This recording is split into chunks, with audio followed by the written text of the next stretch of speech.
Hi friends, అందరికీ ధన్యవాదాలు. మన యూట్యూబ్ ఛానల్ చేసుకోండి. ఇలా ఉపయోగంలో భాగంగా దీన్ని ఫ్రెండ్స్ చూసారా, ఆకులు కుచ్చిగా మన ఎదురు బొంగ ఆకులు లాగా ఉంటాయి ఫ్రెండ్స్. దీన్ని మన పల్లెటూళ్ళల్లో గేదెలు మన పశు వైద్యంలో మన దూడగిడ్డ చనిపోయినప్పుడు ఆ గేదెలు పాలు ఇవ్వక ఇబ్బంది పడుతుంటారు కదా ఫ్రెండ్స్. ఇబ్బంది పడుతున్నప్పుడు ఈ తీగ ఉంటుంది కదా, దీన్ని సేపాకు అంటారు. ఈ సేపాకు ఫ్రెండ్స్ చెరువులో కానీ మన ఇప్పుడు మన జాడు ఉంటుంది కదా, జాడు ఆ మురికి దగ్గర జాడు మలిసే దగ్గర వస్తుంది ఫ్రెండ్స్.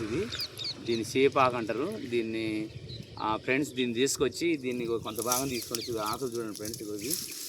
ఆకులు పెంచుతున్నాను ఫ్రెండ్స్. ఇలా పొడుగుంటాయి ఫ్రెండ్స్ ఆకులు. ఇలా పొడుగుంటాయి.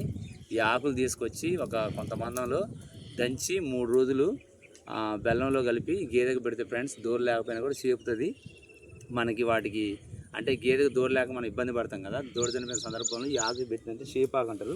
ఈ ఆకు తీసుకొచ్చి పెట్టినట్టయితే గేదె చేపుతుంది అన్నట్టు.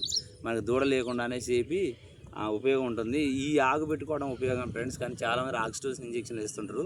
దానివల్ల పాలు కలుషితమై మన ఆరోగ్యం కూడా దెబ్బతింటుంది. దూడలు చనిపోయిన సందర్భంలో ఆక్సిటోసిన్ బ్యాన్ చేశారు ఫ్రెండ్స్. ఆక్సిటోసిన్ ఇంజెక్షన్లు వాడకూడదు. ఈ న్యాచురల్గా వచ్చేసినటువంటి ఈ ఆకు వాడచ్చు. దీన్ని సేపాకు అంటారు. చూడండి, ఇదంతా పాకింది. మీరు చూడొచ్చు.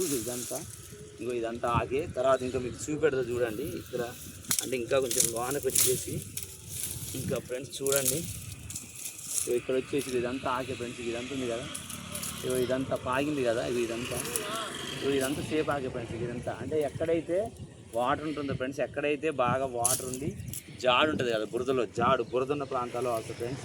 దీని ఉపయోగాలు మీరు అందరూ కూడా యూజ్ఫుల్గా ఉండాలి. మీకు అంతగా డౌట్ ఉంటే ఫ్రెండ్స్ ఇంకా పెద్దలతో సలహాలు తీసుకోండి, వాడండి.